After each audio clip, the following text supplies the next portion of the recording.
The agenda for today is, firstly, there'll be an overview of supply chain due diligence regulations, then due diligence implementation solutions, internal verifications, management system certifications for supply chain assurance, supplier auditing, and then the Q&A. So please remember to submit any questions.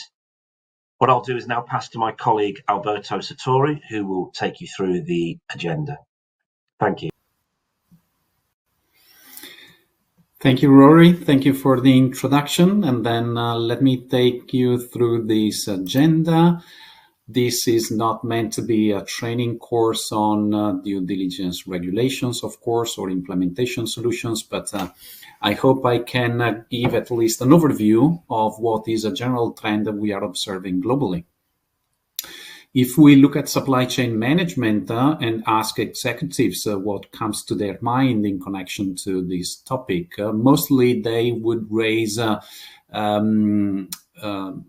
challenges, issues, headaches connected with this topic. So is it geopolitical tensions? Is it increasing trade barriers and global trade becoming more difficult?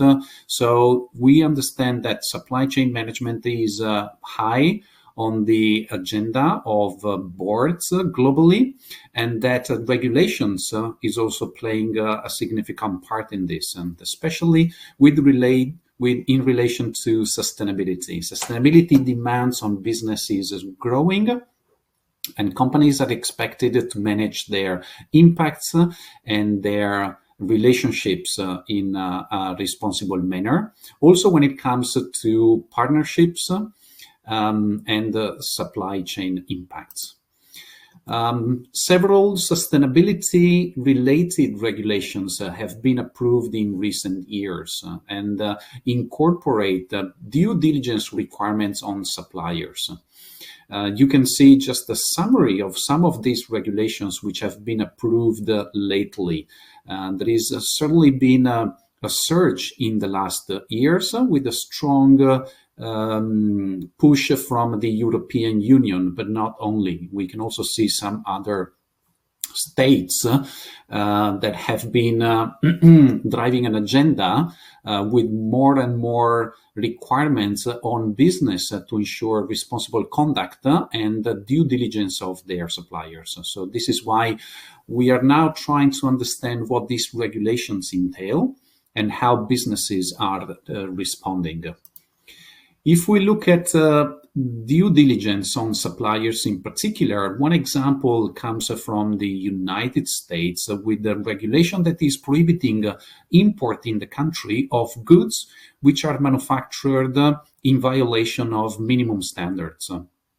This is especially connected to fundamental human rights. In this case, it is forced labor, slave labor, and the UFLPA law in the US is prohibiting any import from goods that have been manufactured from a specific region in China because of the core presumption that any good coming out of this region may be connected with forced labor.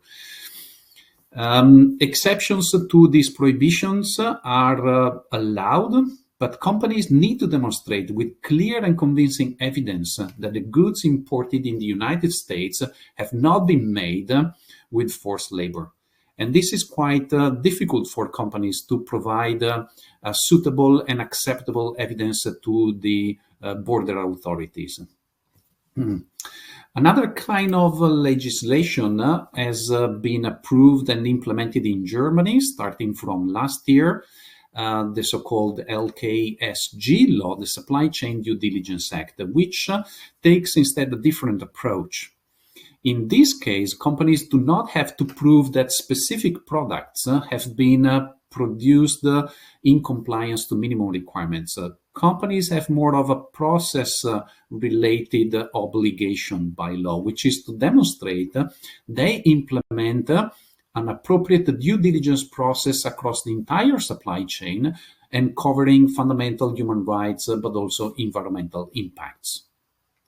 So different approaches are taken by regulators around the world, and in the European Union especially, this approach has been really onboarded at very different levels.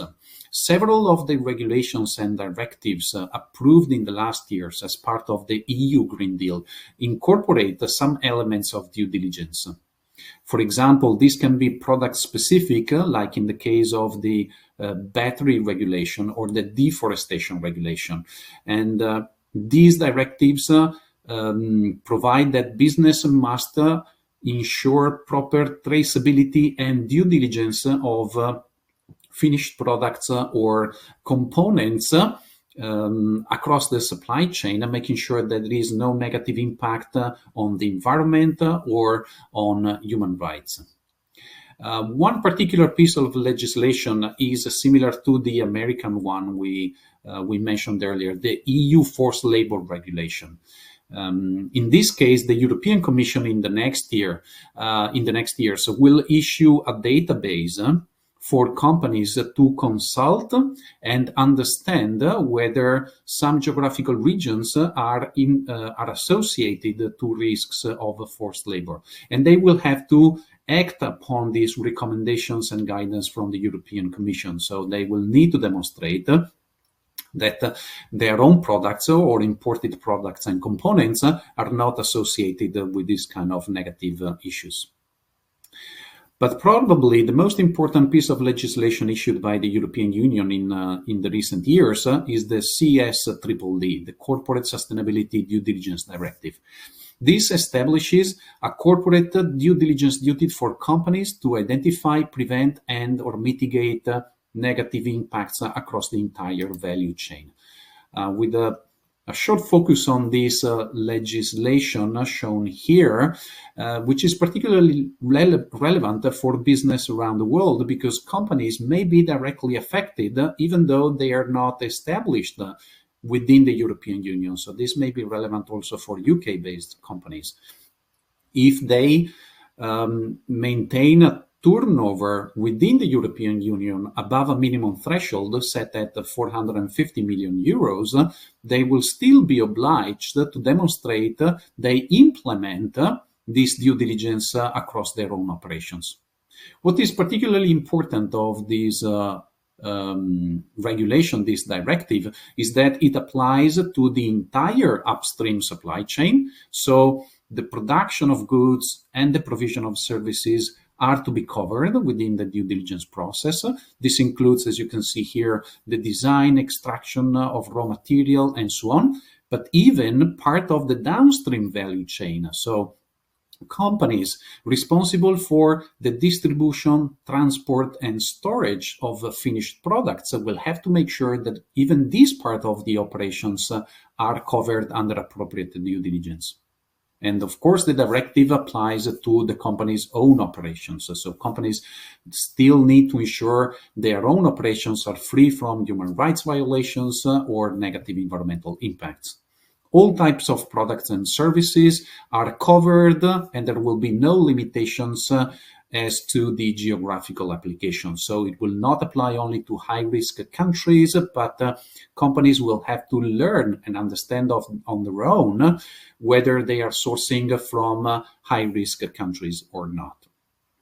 The implementation timeline is yet to be confirmed. It will be gradual.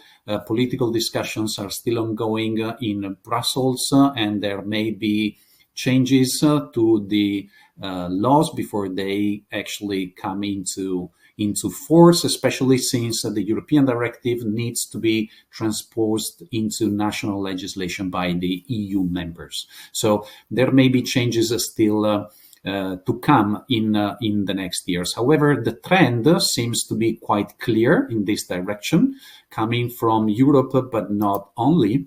And actually, if we look at the UK, we could even say that this country anticipated somehow this global trend with the Modern Day Slavery Act back from 2015, which aimed at fighting the use of forced labor within the country.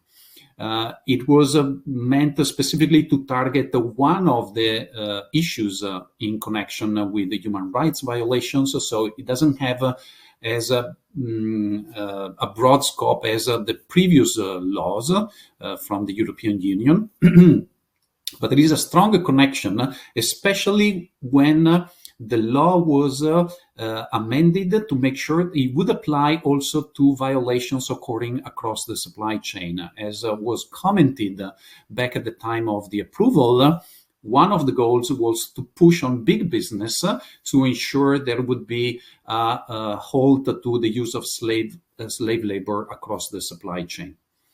It refers to big business because only companies with a turnover above a minimum threshold are affected. So the threshold is set at 36 million pounds. This, however, is not such a high threshold compared to the European Union directive, which refers to a much higher threshold. So several businesses are affected under this obligation. The core of the Act is the publication of an annual statement to describe what steps companies have taken to prevent slavery and human trafficking within their own operations and in the supply chain, and to make this information, disclose this information to the public. We have to add, however, that even though these legally binding requirements were pushed by the parliament, there is actually no financial penalty or criminal offense associated for missing to publish this annual statement, or even for missing to perform any type of due diligence. So the UK seemed to prefer a more voluntary approach in the end by business and focusing on disclosure of efforts implemented. So compared to 9 years ago, we could say that the global trend has evolved in the sense of more demanding obligations on companies, and probably the legislation in the UK is not aligned to the latest evolutions. In general, there are good practices in the meanwhile that have developed for the proper responsible business conduct, the responsible conduct of business, and specifically in relation to due diligence. We can see this guidance, for example, from an international instrument that indicates the key steps to implement, to ensure proper due diligence in the supply chain. It lists integration into policies and management systems, identification and assessment of negative impacts, prevention, termination, minimization actions, and then monitoring of the measures implemented, disclosure, communication to the public, and remediation in case of grievances raised by affected stakeholders. These are somehow the components, the core components of a good approach to due diligence in supply chains. And this is pretty much reflected in the latest regulations approved, for example, the German ones, but also the European Union ones. So we can identify some common pillars to the main regulations which are approved or which are under discussion also in other countries. And we have tried to list these expectations and these requirements in some common pillars. The first one is governance. Companies are expected to show a proper management of these obligations, of these expectations, starting from commitment of top management, integration of due diligence practices into policies and procedures, proper training, engagement, capacity internally in companies to handle these obligations. All this internal work is necessary in preparation to the proper conducting of due diligence across the supply chain. Then the next step is reviewing operations, collecting information from the supply chain, and evaluating the risks connected to violation of human rights or environmental impacts. In order to do this, companies need to make sure they can have proper visibility of business relationships within their value chain, so ensure traceability of purchased components and products or raw materials to know where they come from, where they are sourced from, and then what risks are associated to these partners or to these products or the countries where the products are sourced from. This requires proper risk management procedures and risk assessment, risk analysis tools. One element that is frequently mandated by regulation is also to be open to complaints and grievances from stakeholders. So companies need to demonstrate that they are open to receiving additional inputs from other parties. This could be suppliers, but it could also be civil society, could be NGOs, could be other community groups, and so on. And it's important that all these communications and notifications are embedded within the process for risk assessment. This amount of data needs then to be elaborated and transformed into proactive measures. Companies need to demonstrate that their risk-based management system leads to preventive and mitigation measures. So it cannot be just let's say, a risk assessment exercise only to learn where the risks could be, but now legislators expect companies to take action in front of the risks identified. So the best scenario would be to prevent risks from occurring. In some cases, however, it is understood that companies may have a limited influence on their supply chain, so that mitigation measures may only be appropriate or suitable for companies. And finally, it is also understood that in some cases, there still could be a chance that negative impacts occur, and then the only action that can be taken is to remediate on this occurrence. Contractual assurance is one key element in many of the best practices and refers to the ability of business to use its purchasing power with business partners to commit them or somehow oblige them, at least contractually, to take responsibility for their own impacts. This is seen as a fundamental tool for using the leverage in a business in their relationships with suppliers and other partners. We will try to see how this contractual assurance can be strengthened by the reference to best practices and international standards.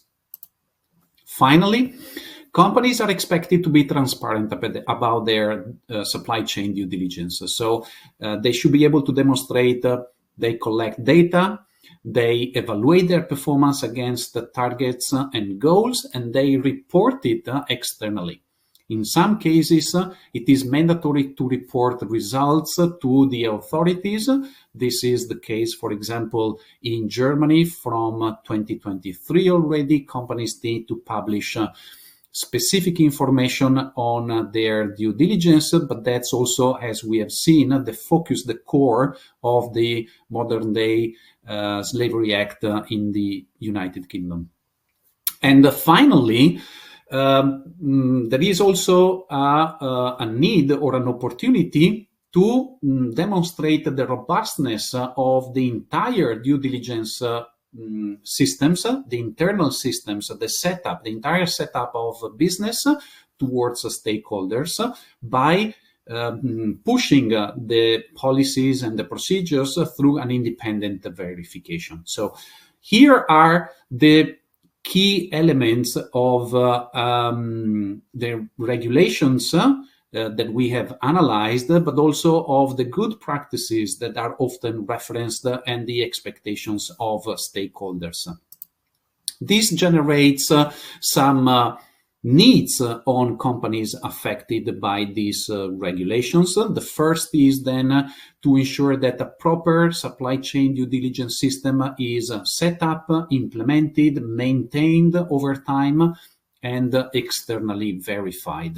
To achieve this, companies seek some external support for capacity building internal, for awareness raising. This is where training and advisory services can be particularly useful, especially in the startup phase. Then there is, as I said, an opportunity to review the internal systems against the best practices. This can be done through gap analysis, verification, or validation activities against the specific regulations or even voluntary standards. There is one standard which has been in place for a number of years, referring to sustainable procurement. Even though sustainable procurement does not necessarily equate to implementation of due diligence in the supply chain, it is a best practice identified in this field that can be a perfect benchmark for evaluating internal systems. Finally, the traceability of products in the supply chain, the mapping of business relations with partners, the assessment of risks. This is a particularly challenging exercise and often requires analysis of a vast amount of data, as the regulations affect large companies with normally thousands of suppliers, especially across the different tiers of the supply chain. This means analyzing thousands or millions of data points for assessing risks. And this is therefore an opportunity for leveraging on the tools and services of digital providers. And we can see a couple of examples here that we can explore in more detail.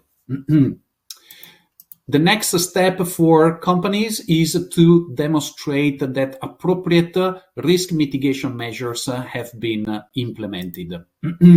For example, strengthening the contractual assurance with the direct suppliers, using the leverage on direct suppliers to cascade down the principles and the policies of responsible conduct. And independent certifications can play a significant role in this direction. Then supplier auditing is also an important means for following up on these cascaded policies. Supplier audits are excellent tools to collect on-site information, evaluate the performance of the suppliers, corroborate the risk assessment exercise, or following up on improvement actions. It builds on the existing relationship with the supplier. It can be performed in a variety of manners. It can be an added value exercise for both parties. And the last point raised is disclosure to the general public. This means communicating to authorities, but also to stakeholders, the performance, the goals, the policies in a manner which is consistent also with good practices in this field. As there are a variety of disclosure obligations now on companies, especially in connection with the sustainability performance, it is an opportunity to embed and integrate the due diligence disclosure with a more general disclosure exercise. So let's try to enter a bit more into the detail of each implementation solution, starting from training, which can be seen as a transversal activity for all the due diligence implementation solutions. For sure, there is an opportunity for creating awareness in the first place, in the setup, in the early implementation of a due diligence system, but there is also an opportunity to access specific and advanced training on tools or best practices.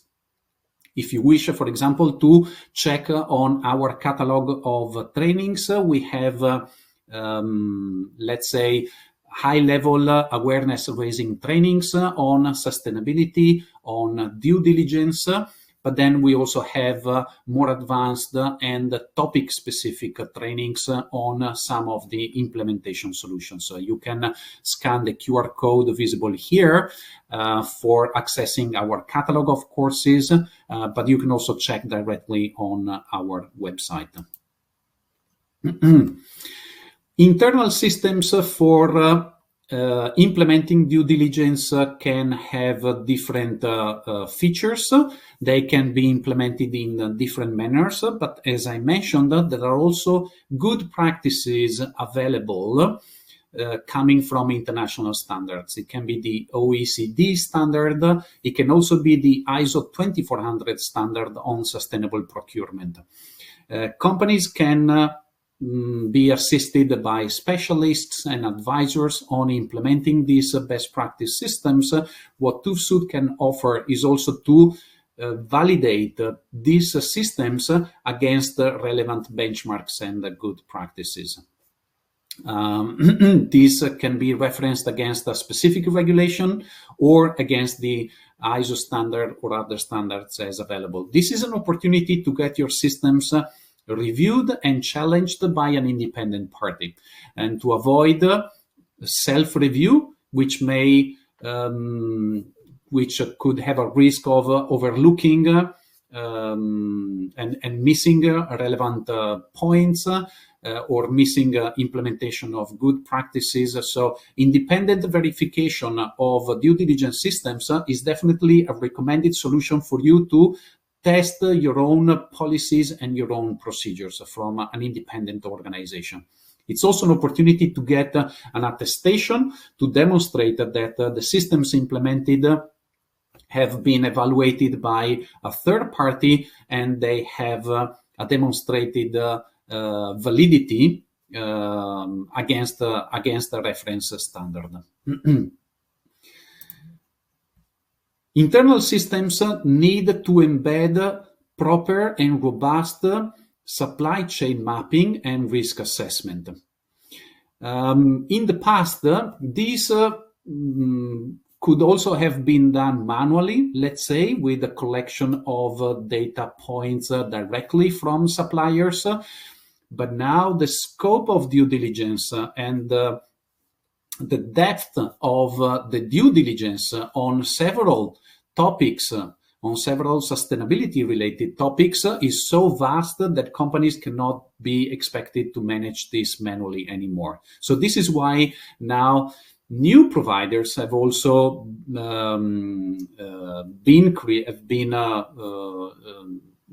have entered in the market with the specific services for supply chain mapping and risk analysis. We present here the solutions of our partner Prewave as an example. This is a specialized tech company who analyzes through the artificial intelligence millions of data points every day, which could be relevant to business, and transforms this information into proactive intelligence information on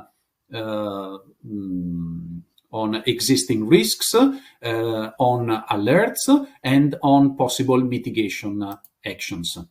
The kind of risks covered under these AI tools can be very wide. They can even extend beyond sustainability, and they can be integrated for purposes of supply chain management, for enhancing the resilience of supply chains or the quality of the relationships with suppliers.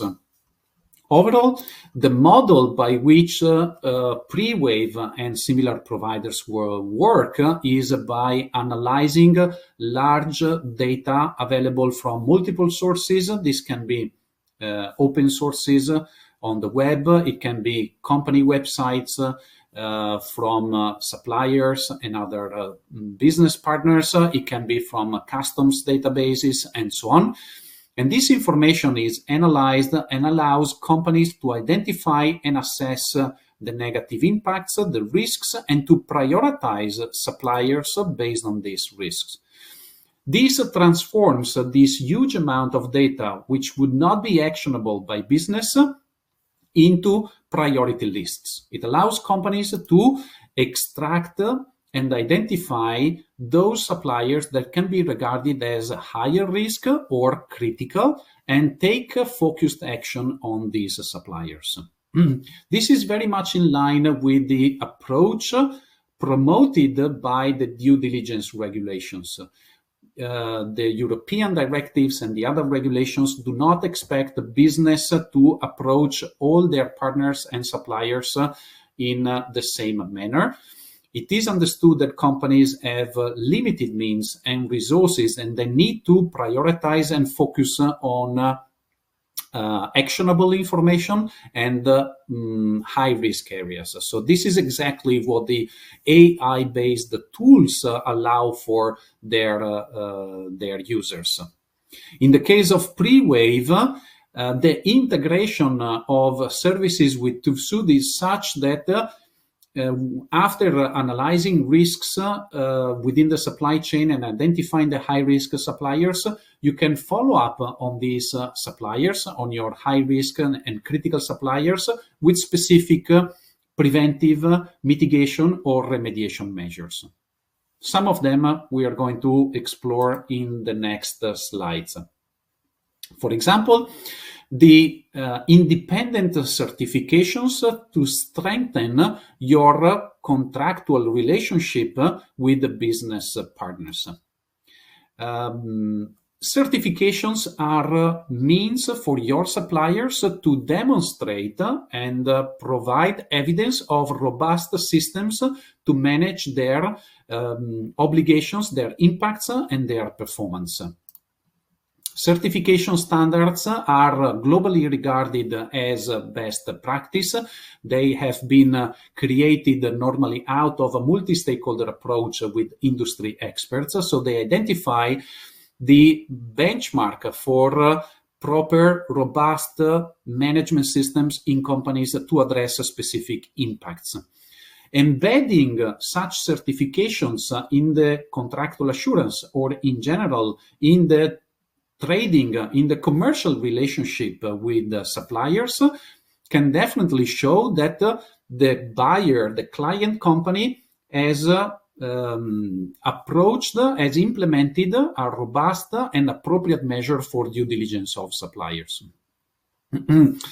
It's a way of leveraging existing best practices, but also of promoting shared responsibility between buyers and suppliers, as the supplier will be asked to take responsibility for their own management systems, their own certifications, and demonstrating performance.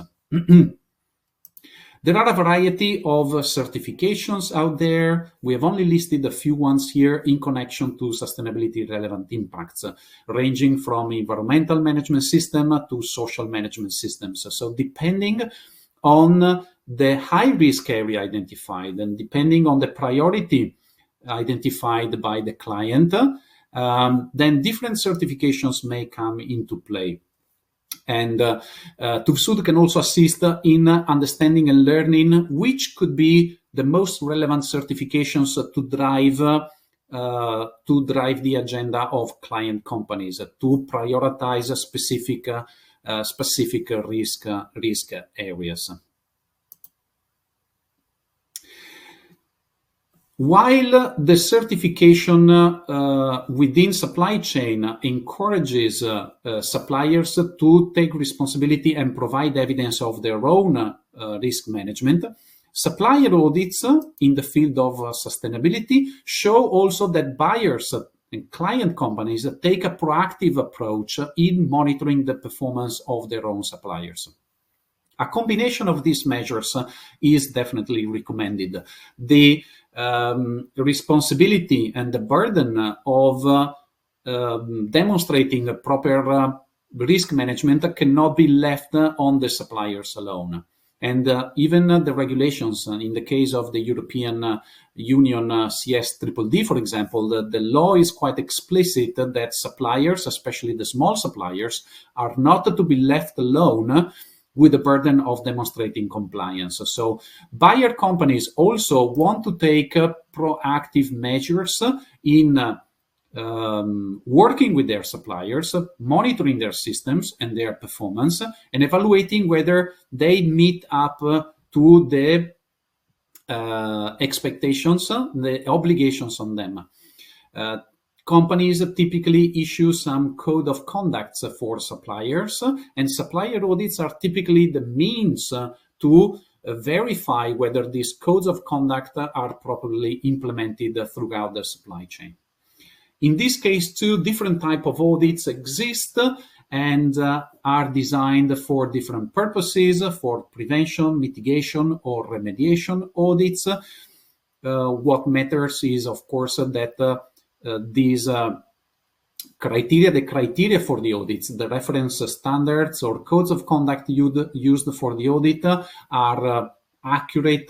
The audits are effectively implemented, performed by approved and competent providers.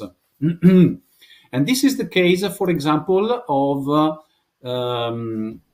the ESG audits performed on suppliers on site, which build on documentary-based information only.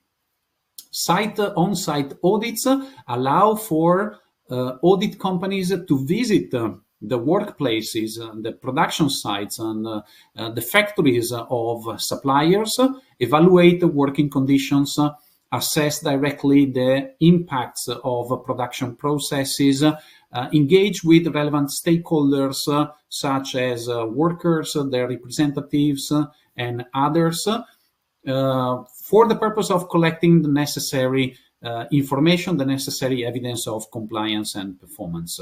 It is a typical audit approach which applied to the ESG domain means that several topics are addressed simultaneously, from environmental performance to social compliance, as well as other governance aspects. This is what we have integrated, for example, into our ESG supplier audits by means of a specific checklist created for the purpose of demonstrating that the suppliers have robust systems in place to manage this type of obligations and responsibilities.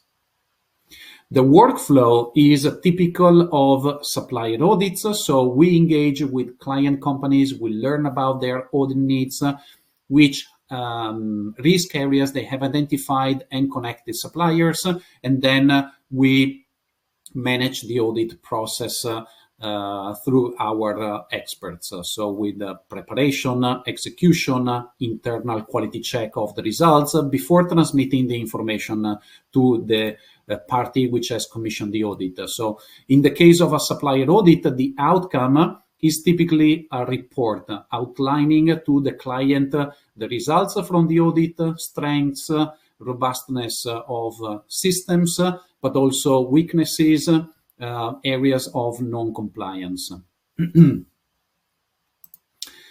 There may be cases where the need is to focus on specific topics.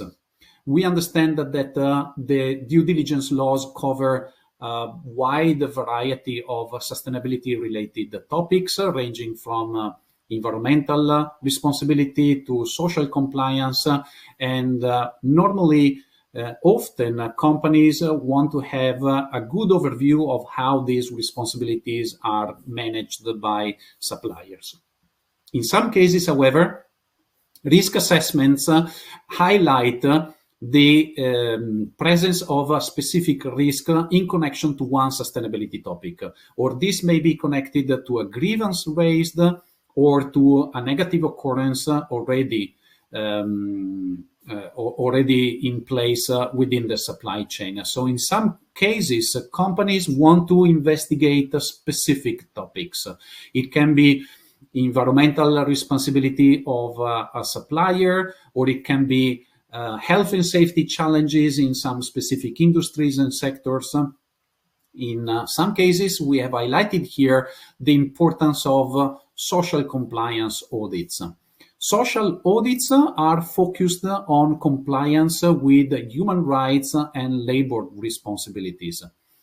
This demonstrates that a company is properly managing its workforce without any violation of worker rights, of fundamental human rights, which is unfortunately still the case in several situations. This can be connected to instances of child labor or forced labor, as, for example, in the Modern Day Slavery Act, where the focus is exactly on one of these topics.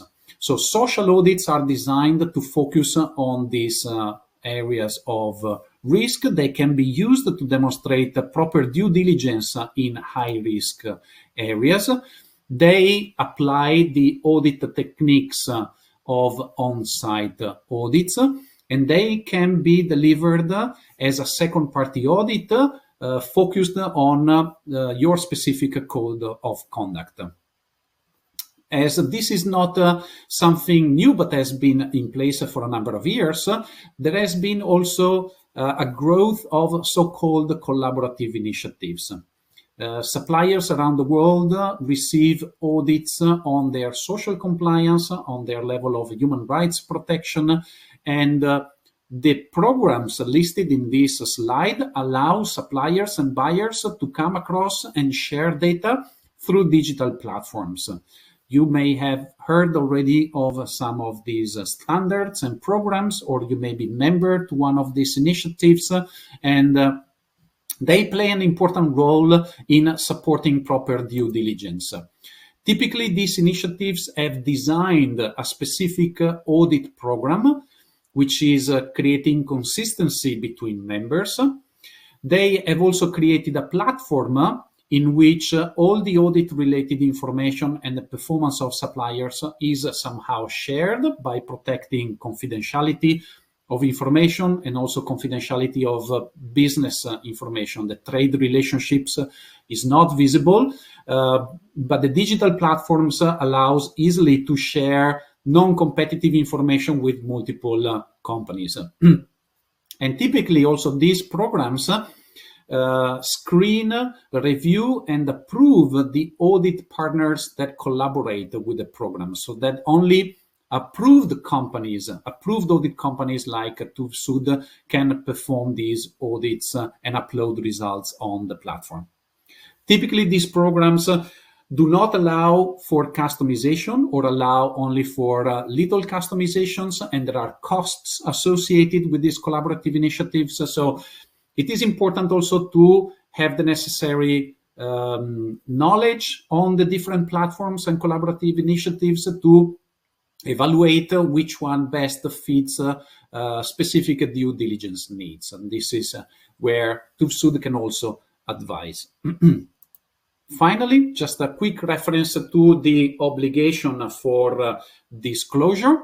As mentioned earlier, most of the due diligence laws require companies to publicly communicate on the activities performed, the results obtained, the risks identified, or the grievances received, and so on. And this is an element of disclosure which companies need to act upon. The framework globally for disclosure and reporting in the sustainability arena is quite complex. We do not aim at illustrating in detail here, but just to mention that several standards apply as good practices for the reporting of this information. There is definitely a trend and an encouragement to merge this type of reporting into single exercises and avoiding separate disclosures and separate communications to authorities or stakeholders according to different standards. Most of the players listed here work in this direction. And what is also important is that this kind of communication is also independently reviewed to avoid the self-review and let's say the excess on confidence and familiarity with self-communications. So review also the opportunity to put your communications and your reporting out for independent verification. Finally, I also encourage you to scan the QR code on this slide and access our so-called supply chain navigator. It is a short self-assessment questionnaire that you can take online using our list of questions and receiving an immediate feedback on the level of integration of sustainability and due diligence considerations into your procurement process. Registration is free of charge. It allows you to obtain visual feedback on the level of maturity of your systems, but also some more specific advices on good practices or implementation measures that you can take into account for improving the alignment of your procurement policies and practices to sustainability standards. And having said that, I leave a few more seconds for you to scan the QR code, and then we can move on to the Q&A session. Thank you, Alberto. That's great. And just a reminder to everyone that the Q&A box, you can submit your questions. Thank you for people that have submitted questions already. What I'll do, Alberto, I have a few questions that I'm going to read out, if you'd be kind enough to answer them. So firstly, we've had a question: is due diligence relevant only for companies with overseas suppliers? This is a good question, because there is a misconception frequently that high-risk areas are connected also with faraway places, developing countries, remote areas where human rights violations are more frequent. And for sure, there are geographical areas around the world which are regarded as a higher risk, but risks of negative occurrences also happen domestically. And if we look at the example of the Modern Day Slavery Act, it was born out of a need also to ensure that there was no exploitation of labor also in the domestic front. And the risks of this happening is not negligible. For a variety of reasons and in different forms, depending on the sector, depending on the industry, but the risk of this type of human rights violations may exist even where you don't expect them. It can be service providers, it can be in the logistics industry, it can be in the small suppliers next door, let's say. So this is not to be regarded as a matter which is of interest for the international companies on top of complex supply chains. So for sure, they would have more challenges to address. They would have a more complex due diligence system to implement, but also medium companies, I wouldn't say perhaps the very small companies, but even the medium companies should consider the possibility that risks lie in their own domestic supply chain. Thank you, Alberto. We have another question here. Can you share a case study of ESG supplier audits? I will not mention case studies relevant to some of our clients, but I will mention that we are performing this kind of audits on our own suppliers as well. As TÜV SÜD is an international organization, as you explained at the very beginning, we are headquartered in the European Union, so we are under this kind of due diligence obligations on our own. We have implemented a system internally to comply with these obligations. So we partner with the provider for better understanding the risks that lie in our own supply chains. We have taken actions to cascade our code of conduct to suppliers. We have run capacity building and training sessions with some key suppliers. And we have also conducted, and we're still conducting, ESG supplier audits with some of the suppliers identified at high risk. So we deployed our own solution to our own benefit, as it was designed exactly on the scope of these due diligence regulations. So it fitted exactly our own needs. Great, thank you very much. We have another question. It's just been submitted. Are companies across all industries susceptible to sustainability violations in their supply chain, or does this apply only to certain industries? Well, this somehow is similar to the question before on the country level of risk. Companies from different industries enjoy different risks, for sure. And as the scope of the human rights impacts or environmental impacts is so broad, it's hard to say there is an industry which is not subject to any risk. And in fact, we have seen in the last years that companies who have not approached these topics are now considering it in a more systematic manner compared to the past. So even service providers or companies where there is not a lot of manual labor involved, for example, are now considering, okay, what happens in my supply chain? Where do I purchase my components? Where do my raw materials come from?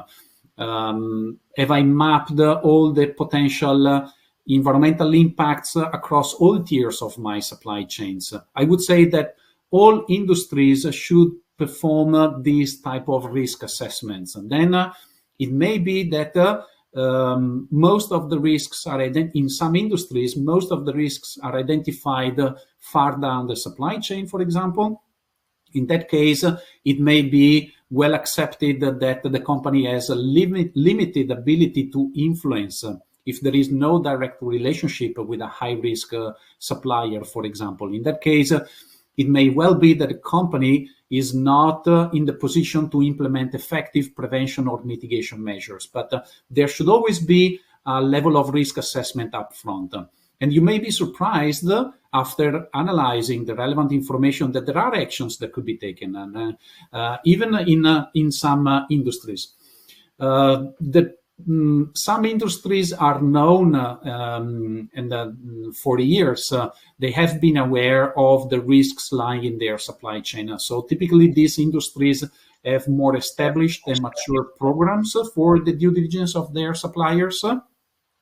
This is really now an opportunity for companies who have not yet considered this to evaluate their procurement process and the impacts of their procurement and the risks associated with their suppliers, regardless of the industry they belong to. Great, thank you. We have time for one final question. Do I have to apply to TÜV-SÜD if I want to participate in a collaborative initiative? The collaborative initiatives are typically membership organizations, so companies should approach them directly and apply for membership. There is normally a fee associated with membership, which varies depending on the program. These programs are independent from TÜV-SÜD and from any other audit company. Typically, they are run by private organizations. Often these are non-profit organizations, and their only purpose is to handle the audit program, the data sharing program, and the platform supporting these goals. So TÜV-SÜD can certainly facilitate by providing information, by sharing information on these different programs. We can also help you evaluate which one better fits to your needs, depending on your industry, depending on your geographical footprint, or depending on your overall goals for due diligence in the supply chain. As they are not driven by TÜV-SÜD, we are happy to play the role of advisors and facilitators. Thank you, Alberto. We are close to closing the webinar, so I'd like to thank everybody who attended today. Also, thank you, Alberto. I'll put my teeth in. Thank you, Alberto, for the content you've taken us through. We did say that there would be a unique discount for Academy. I'm going to explain what that is now. It's webinar _10. That's webinar, all in lowercase, underscore, and then the number 10. Thank you, everyone. We hope to see you again. We'll be hosting webinars on a regular basis. I hope everyone has a good day. Thank you. Goodbye. Thank you.